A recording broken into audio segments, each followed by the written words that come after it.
Your quality of life depends on how much you pour into yourself. So I used to be the type of person who did not pour into herself because I thought it was selfish, or I thought it was bad. I thought a good person had to be humble in the sense that they don't ask for much. They have low expectations. They have few requirements. They have few needs. Okay. Now, the problem with that is we do have needs, right? As human beings, we do have needs. We need food, we need sleep, we need support from other people, we need love and care, we need purpose for living, we need meaning, we need a lot of things that are absolute requirements. And without them, we can't be happy. There are things that if you don't give this to yourself, you're not going to be happy. So, and I see that it's common. That's why I wanted to bring it up. It's not just me. A lot of people live with this still. Now, if you don't give to yourself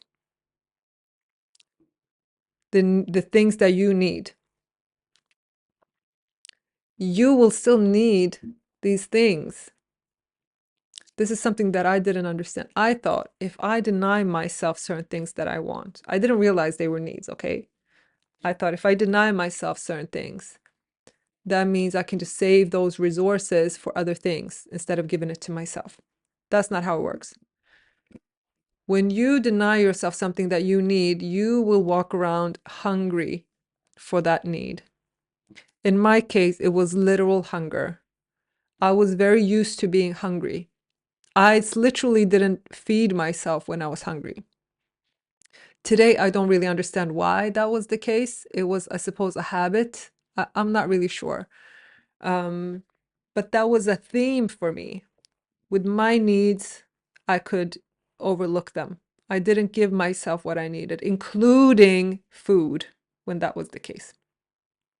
Now, as I said, it doesn't take away your needs. It just makes you walk around hungry and needy. The problem is what you don't give to yourself, life can't give to you either. What you don't give to yourself, other people can't give to you either. You create the vessel for that thing, for that need to be filled. Your subconscious mind has a container, is a container for the things that you need and want. Let's say it's food, okay? Or nurture of any kind. If I'm denying myself nurture, life can't bring me opportunities for that either. Other people can't give me that either. If I don't care about my emotional needs, if I can't meet my own emotional needs and value them and take them seriously, other people can't either. You can't have that. The irony is, if you don't meet those needs, you will be needy, because that is a need that you have. If you don't feed yourself, you're still going to be hungry. But other people can't bring you food if you do not feed yourself. Okay? So we train our subconscious mind for the things that we need by giving it to ourselves.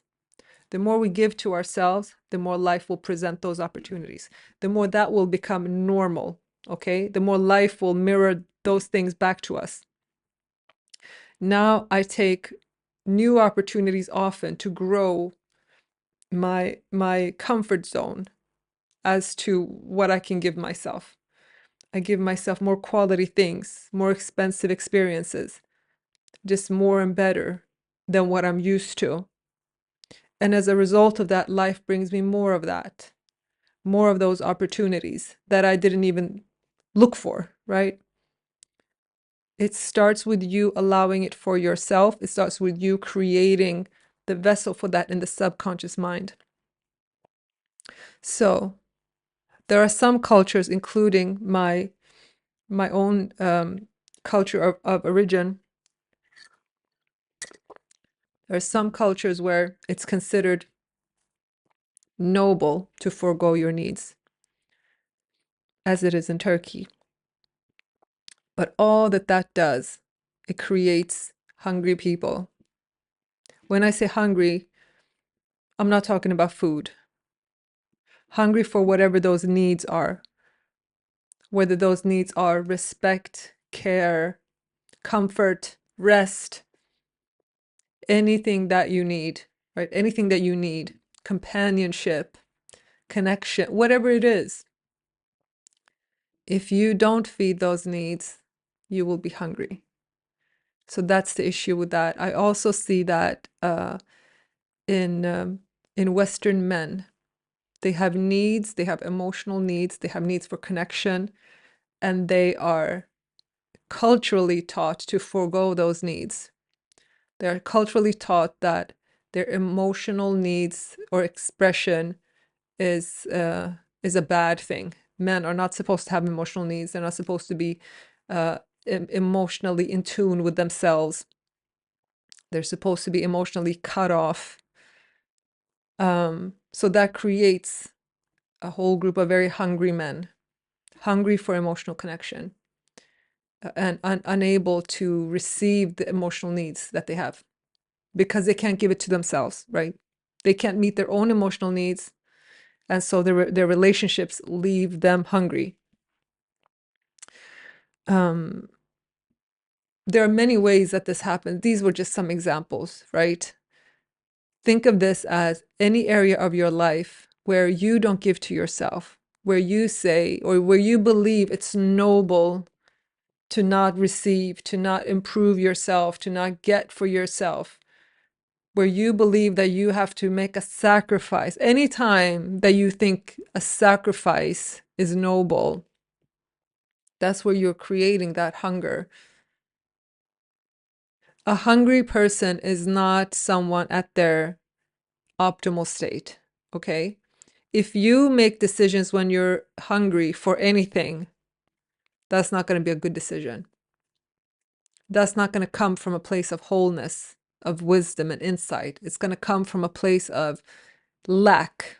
Anytime you're hungry for something, you're going to be in a place of lack. And so you're attracting more lack. Okay? So when you meet your needs, you're creating a vibrational state of fulfillment, and you get things that reflect that fulfillment. Okay? I hope this was helpful. Let me know, do you relate to any of this? Have you been taught, like many people, that you not meeting your needs is supposedly a good thing or a noble thing? Okay, if that's the case, we want to train that away. We want to get used to listening to our needs.